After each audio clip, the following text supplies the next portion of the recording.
ఈరోజు పాఠ్యాంశము రైతు ప్రశస్తి. ఇది డిగ్రీ సెకండ్ ఇయర్ విద్యార్థులకు థర్డ్ సెమిస్టర్లో ఉంటుంది ఈ పాఠ్యాంశం. నా పేరు గద్ద Venkateswarlu, assistant professor of Telugu, ప్రభుత్వ డిగ్రీ కళాశాల వరంగల్, రంగశాయిపేట, వరంగల్ అర్బన్.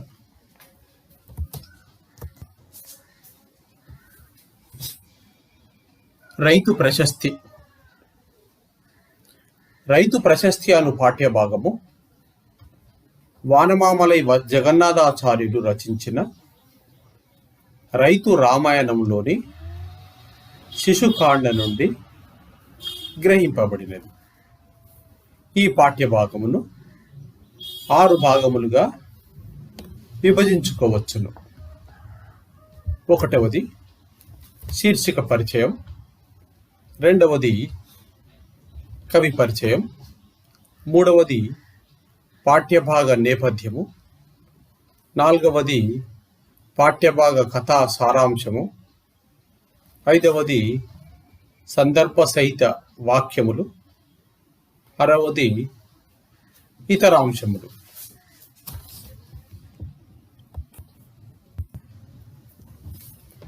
మొదటగా శీర్షిక పరిచయం.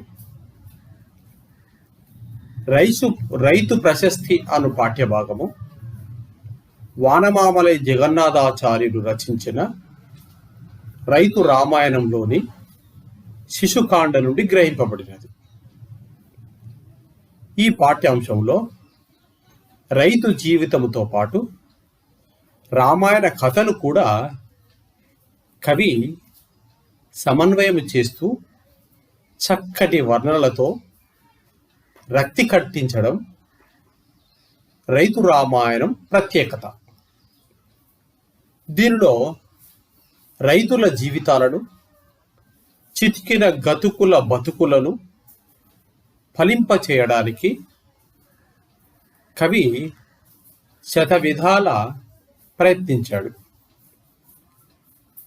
ఈ కావ్యంలో దుక్కి దున్నడం, నారు అలకడం, కలుపు తీయడం, పంట కోయడం మొదలగు వ్యవసాయ పనులను కళ్ళకు కట్టినట్లుగా అద్భుతంగా వర్ణించాడు జగన్నాథాచార్యులు.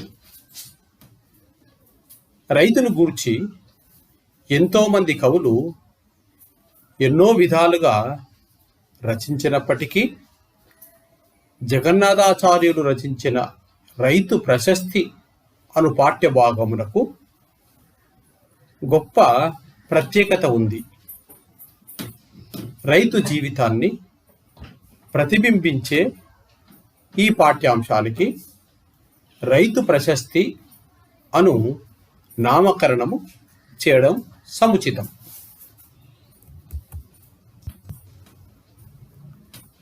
కవి పరిచయం. పాఠ్యభాగము రైతు ప్రశస్తి. ఇది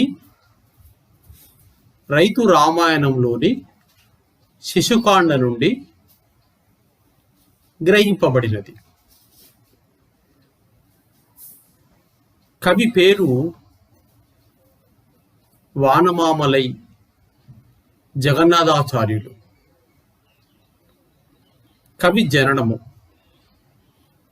ఇతడు 1910వ సంవత్సరంలో జన్మించాడు. జన్మస్థలము వరంగల్లు జిల్లా మడికొండ గ్రామంలో జన్మించాడు. తల్లిదండ్రులు: తల్లి సీతమ్మ, తండ్రి బక్కయ్య శాస్త్రి. వానమామలై జగన్నాథాచార్యుల పాండిత్యం. ఇతడు సంస్కృతము, ఆంధ్రము, తమిళము, ఆంగ్లము, ఉర్దూ భాషలలో చక్కటి పాండిత్యం కలవాడు. రచనలు: రైతు రామాయణము, కార్పాస లక్ష్మీ నాటకము.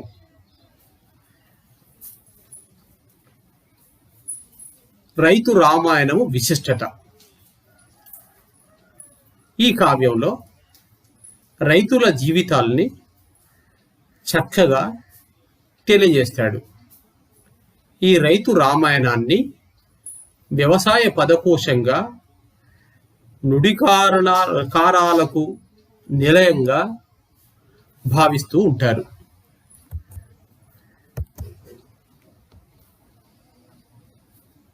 పాఠ్యభాగ నేపథ్యం: మూడవది,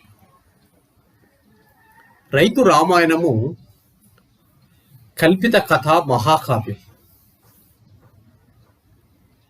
కథ కల్పితమైనప్పటికీ వాస్తవికత కథలాగే పాఠకులను ఆకట్టుకుంటుంది.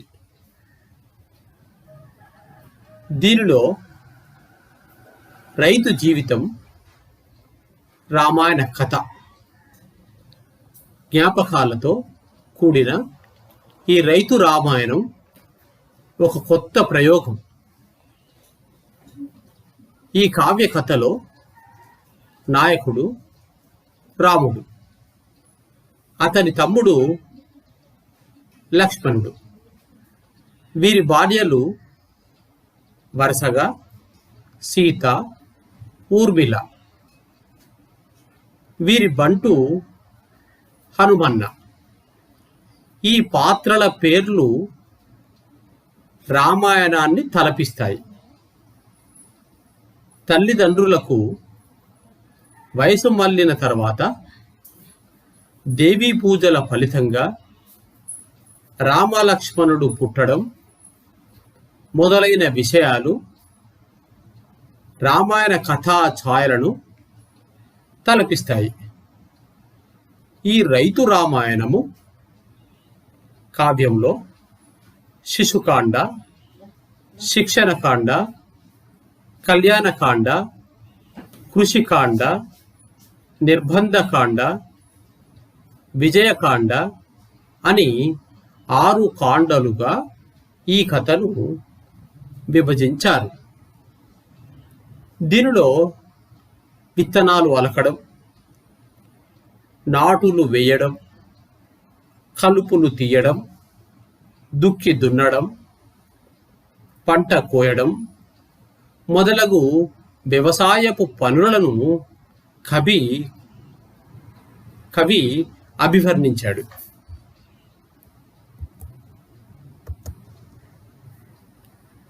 పాఠ్యభాగ కథా సారాంశం: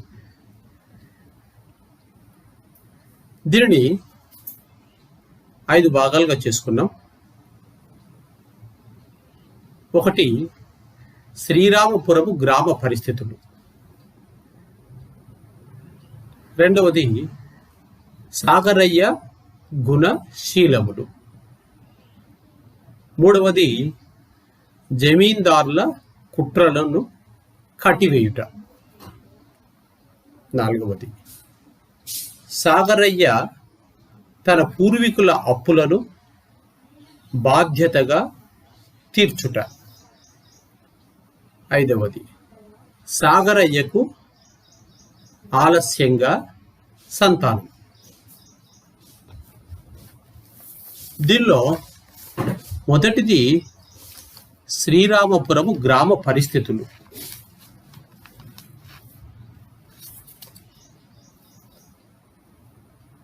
పద్యంతో ప్రారంభం చేద్దాము. శ్రీరామపుర గ్రామము శ్రీరామ ప్రసాద లబ్ధ, జీవన ముఖ్యాధార కృషి వ్యాపార సమారంభస్థోమ, ఆశ్రిత రామమ్మునన్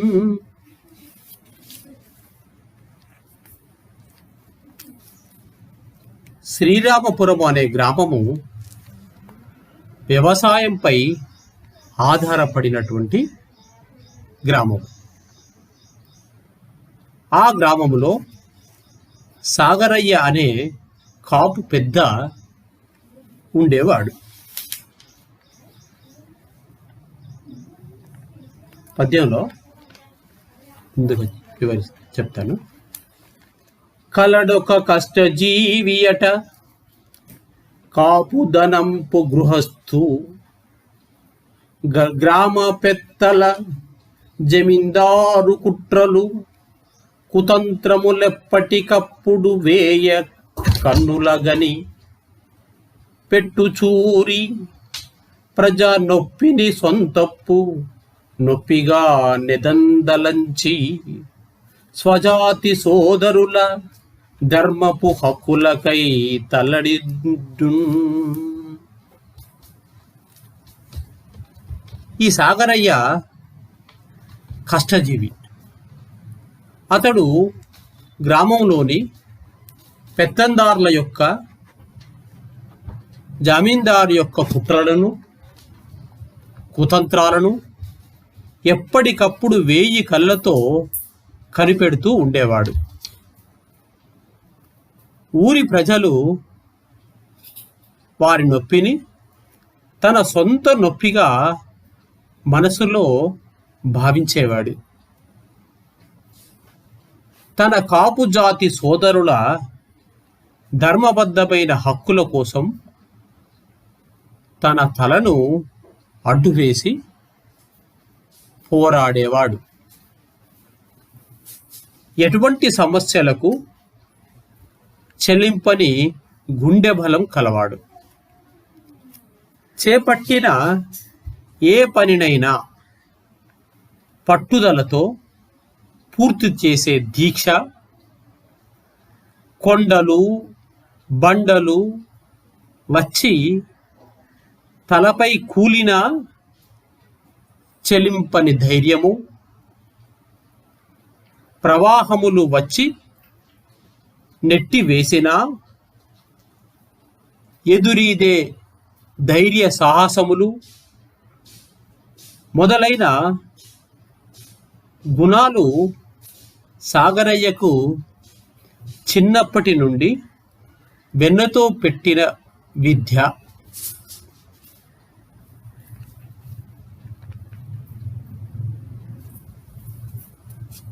ఇంకొక పద్యంలో దీన్ని వివరిస్తాను. ఫస్ట్, వెన్నతో పెట్టినట్టివి కొన్ని అతని, అంతేకాదు గ్రామీణ ప్రజాలికతడు కొంగు బంగారమే చిన్న, గొప్ప పనులు అతని గాదని చేయరా మెతక ప్రజలు. గ్రామ ప్రజలకు సాగరయ్య కొంగు బంగారం వంటివాడు. ఆ గ్రామంలోని మెతక ప్రజలు సాగరయ్యను కాదని చిన్న చితక పెద్ద పనులు కూడా చేసేవారు కారు. ఆ గ్రామ ప్రజల కరుడుగట్టిన మూర్ఖత్వమును మాన్పించడానికి సాగరయ్య ఎన్నో పాట్లు పడ్డాడు. వేల కొద్ది ఇబ్బందులను ఎదుర్కొన్నాడు. సాగరయ్య కృషి వల్ల ఆ గ్రామ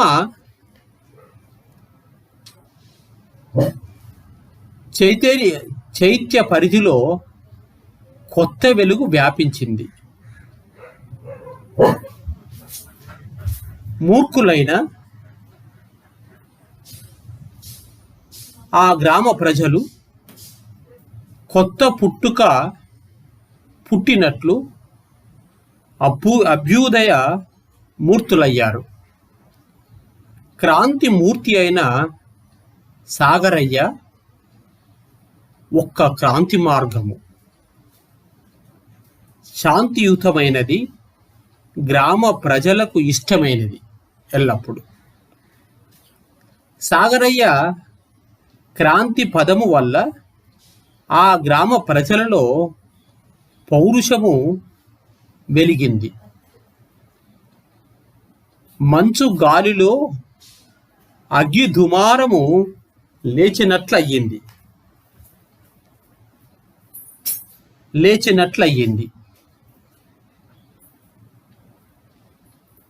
బలమైన దుష్ట శక్తులను ఎదుర్కొనే ఆ క్రాంతి పోరాటము కొద్దిగా రగులుకుంది. జమీందారు ప్రజలలో తన పాచిక ఇంకా చెల్లదని నక్కలా తోక ముడిచారు.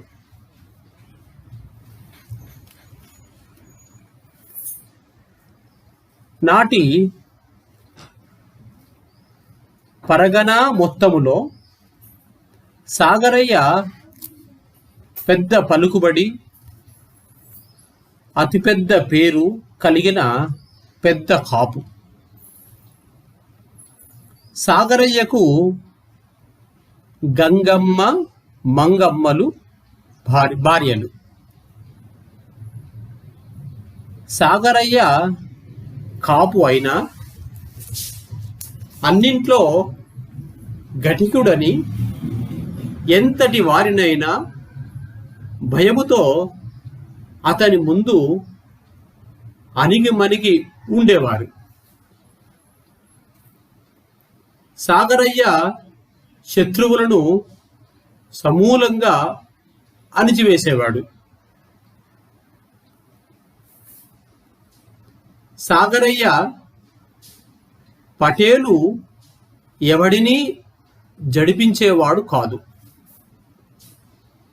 కానీ దొరలు కూడా సాగరయ్య పేరు చెబితే గజ్జుమనేవారు. సాగరయ్య మేకలా మెత్తగా ఉన్నా ఎదురు తిరిగితే మాత్రం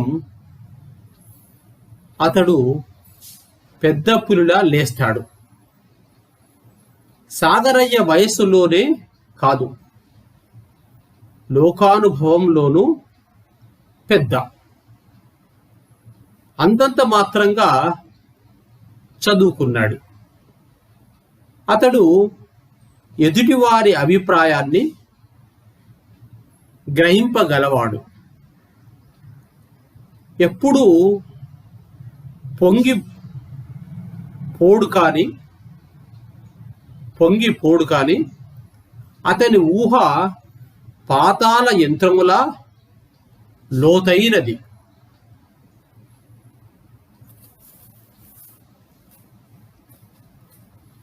పదమూడవ పద్యంలో దీన్ని వివరిస్తాను. పొలముల పంట విత్తులను పూర్వులు వేసేసిన బాకి క్రిందనే కొలుచుచు అప్పు పత్రములు క్రొత్తలు ప్రాతలు చేసి కొంచుచున్ విలువలు జారనీక కడుబెట్టుగా గుట్టుగా ఆవచెట్టు ఆవనెట్టు నే నిలువలు లేకపోయినను నిలువలు లేకపోయినను నిండగు మేలు పరపత్య మూతగాన్. సాగరయ్య తన పూర్వీకుల బాకీల క్రింద నారుమడి విత్తనాలను కూడా కొలిచి ఇచ్చేవాడు. పాత అప్పులు తీర్చి కొత్త అప్పు పత్రాలు రాసి ఇచ్చేవాడు. తన విలువను జారనీయకుండా ఇంట్లో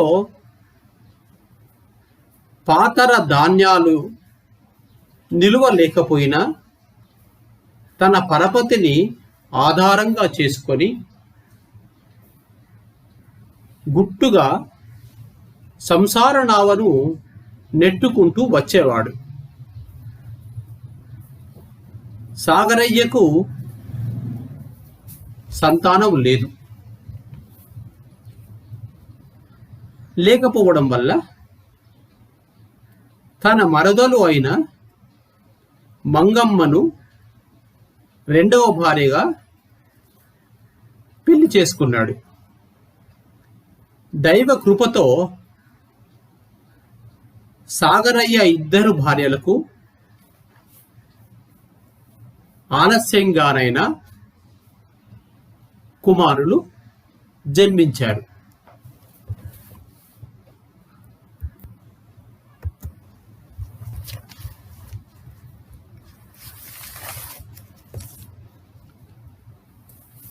ఐదవ సందర్భ సహిత వ్యాఖ్యములు. దీనిలో 7 సందర్భ సహిత వాక్యములు ఇవ్వడం జరిగింది.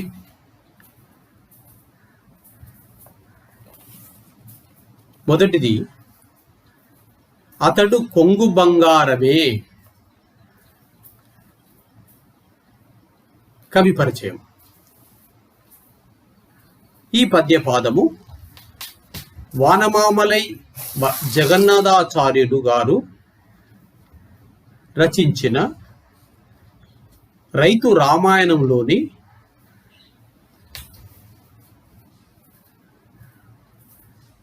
రైతు ప్రశస్తి అను పాఠ్యభాగము గ్రహించబడినది. సందర్భం: శ్రీరామపురము గ్రామంలో ప్రసిద్ధికెక్కిన కాపు పెద్ద సాగరయ్య. అతని మంచి గుణాలను గూర్చి జగన్నాథాచార్యులు చెబుతూ, సాగరయ్య ఆ ఊరి ప్రజలకు కొంగు బంగారము అని చెప్పిన సందర్భంలోనిది. వివరణ: సాగరయ్యకు గుండె బలం ఎక్కువ. ఏ పని చేసినా పట్టుదలతో పూర్తి చేస్తాడు. ఆయనకు దీక్ష, శౌర్యము వంటి సద్గుణాలు పెన్నుతో పెట్టిన సహజ గుణములు. అతడు ఆ గ్రామ ప్రజలకు కొంగు బంగారమని కవి చెప్తాడు. కొంగు బంగారం అంటే ప్రజలకు ఎప్పుడు కావాలంటే అప్పుడు అందుబాటులో ఉండేవాడని చెప్పుకోవచ్చు. రెండవది,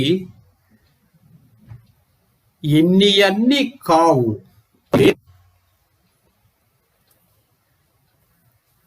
కవి పరిచయము.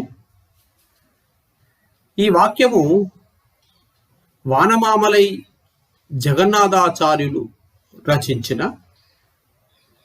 రైతు రామాయణంలోని రైతు ప్రశస్తి అను పాఠ్యాంశమును గ్రహించబడినది.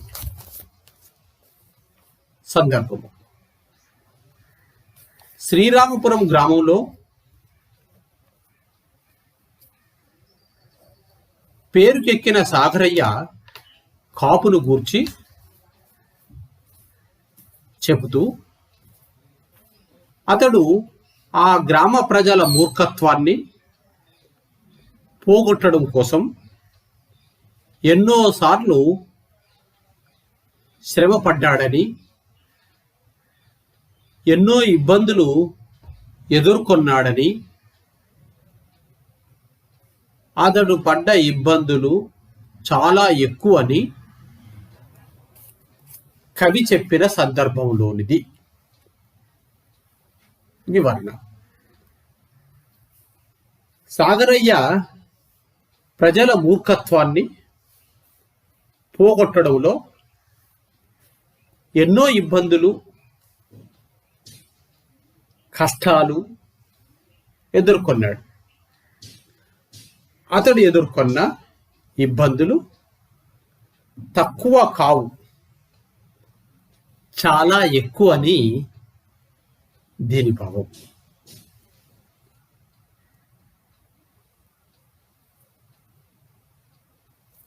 మరొకటి,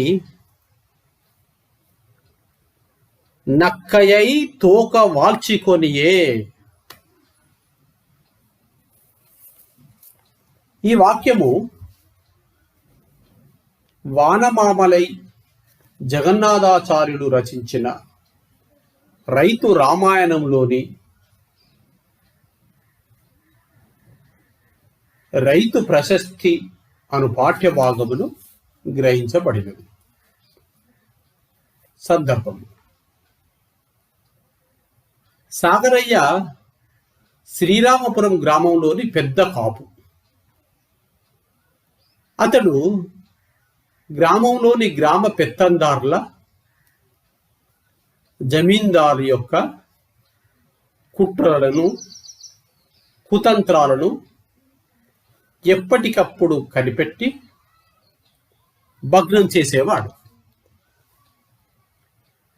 ప్రజలలో క్రాంతి పోరాటాన్ని అతడు రగుల్కొల్పాడు. దానితో ఆ గ్రామ జమీందారు తన ఆటలు ఇక సాగవని నక్కల తోక ముడుచుకొని ప్రశాంతంగా ఉండిపోయాడు అని కవి చెప్పిన సందర్భంలోనిది.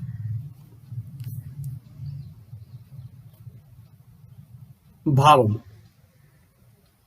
నక్క జిత్తుల మారి జంతువు. నక్క జిత్తుల మారి జంతువు.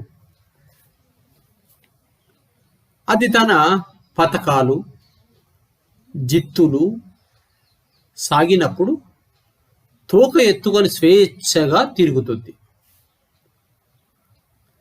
తన ఆటలు సాగకపోతే తోక ముడుచుకొని కూర్చుంటుంది. ఇక్కడ గ్రామ జమీందారు కూడా తన కుట్రలు సాగక చేతులు ముడుచుక కూర్చున్నాడని భావము.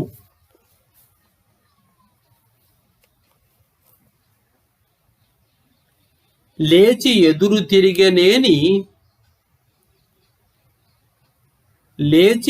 తిరిగనేని ఎదురే లేదు. కవి పరిచయం. ఈ పద్యపాదము వానమామలై జగన్నాథాచార్యులు రచించిన రైతు రామాయణంలోని రైతు ప్రశస్తి అను పాఠ్య భాగమును గ్రహించబడినది. సందర్భం: శ్రీరామపురంలో కాపు పెద్ద సాగరయ్య.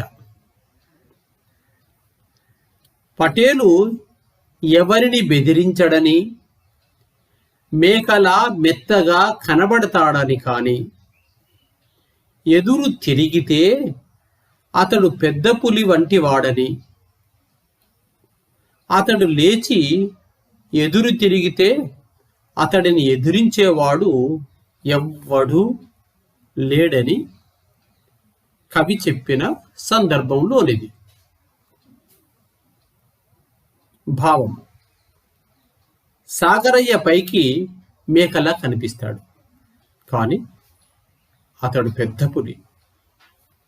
అతడిని ఎవ్వరూ ఎదిరించలేరని భావం.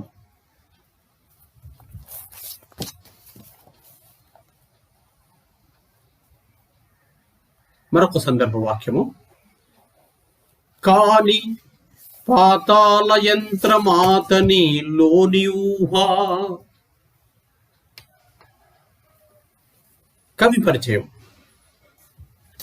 ఈ వాక్యము వానమామలై జగన్నాథాచార్యులు రచించిన రైతు రామాయణంలోని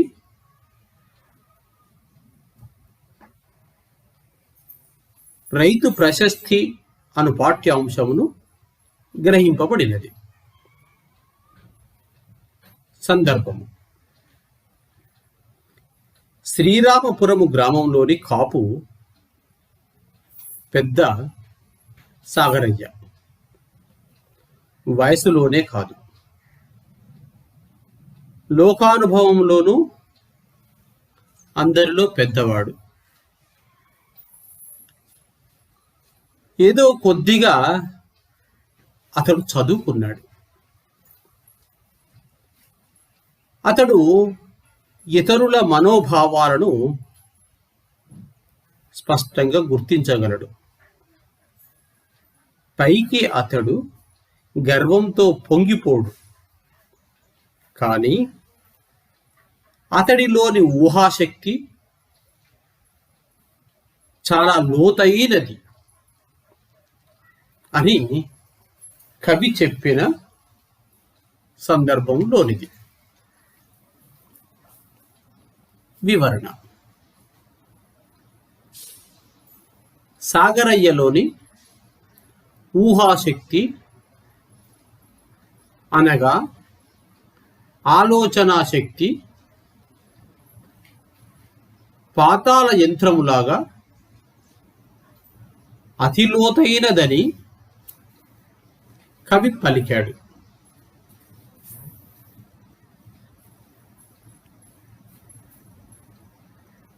సందర్భవాక్యము: ముడివెట్టెను రేపటి దారి కోసమై.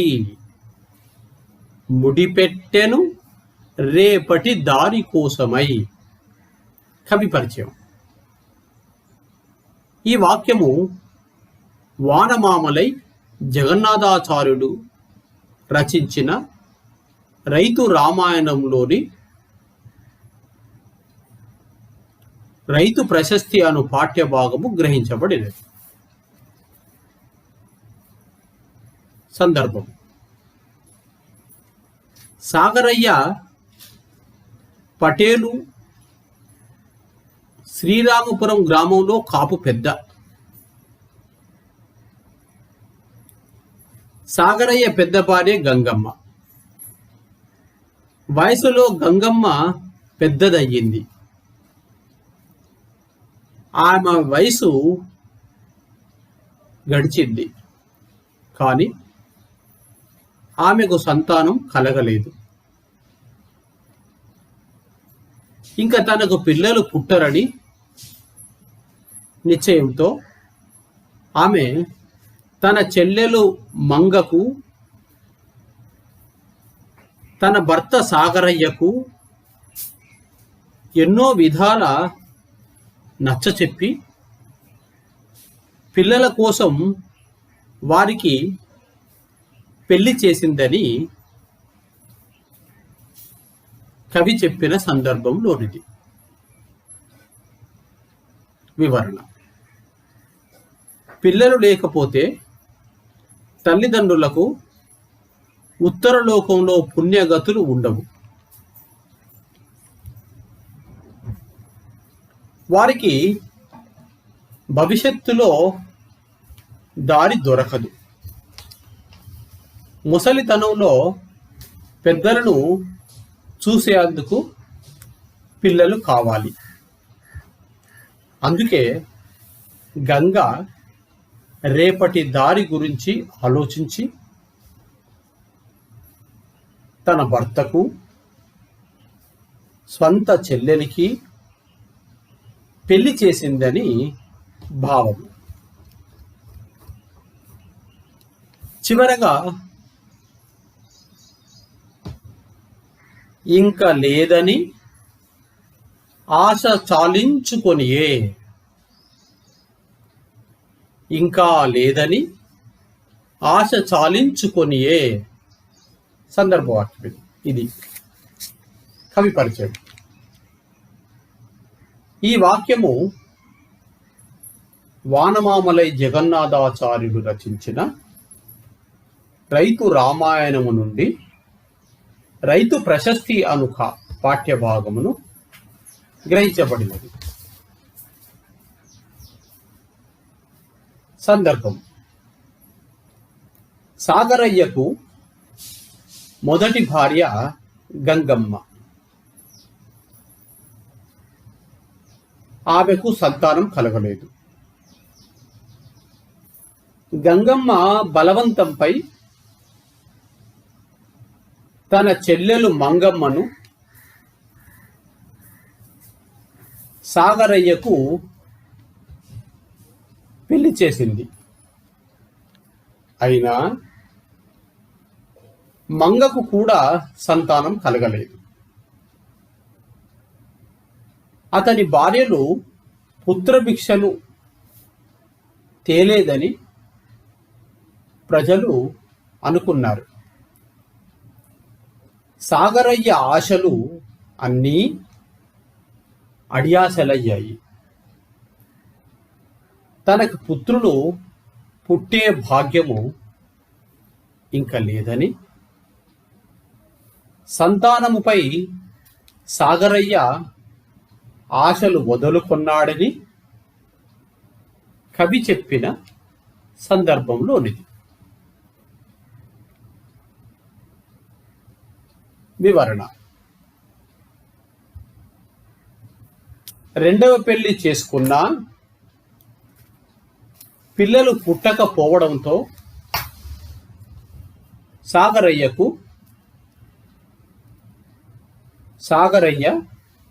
తనకు సంతానం కలిగే అదృష్ట యోగం లేదని, సంతానంపై ఆశ వదులుకొన్నాడు.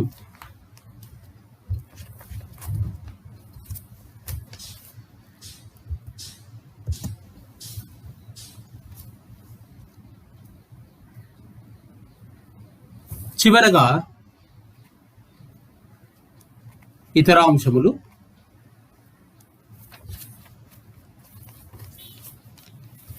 దానిలో అలంకారములు. పద్యపాదము చూడండి. వదలలేదు మాధవ మాధవ స్మృతులను. ఈ పద్యపాదంలో చేకానుప్రాస అనే శబ్దాలంకారం ఉంది. లక్షణం: హల్లుల జంటలు అర్ధభేదముతో వెంటనే వచ్చినట్లయితే చేకానుప్రాస అలంకారమవుతుంది. సమన్వయము: పై పద్యపాదములో మాధవ మాధవ అనే హల్లులు వెంటనే వచ్చాయి. వాటిలో అర్ధభేదం ఉంది. వదలలేదు ప్లస్ ఉమామాధవ, మాధవ స్మృతులను అనగా ఉమామాధవుడైన ఈశ్వరుని, మాధవ అంటే విష్ణుని స్మరణాన్ని వదిలిపెట్టలేదు అని ఇక్కడ అర్థం వస్తుంది. ఈ విధంగా అర్ధభేదముతో హల్లులు అవ్యవధానంగా వచ్చినట్లయితే దానిని చేకానుప్రాస అలంకారము అంటారు.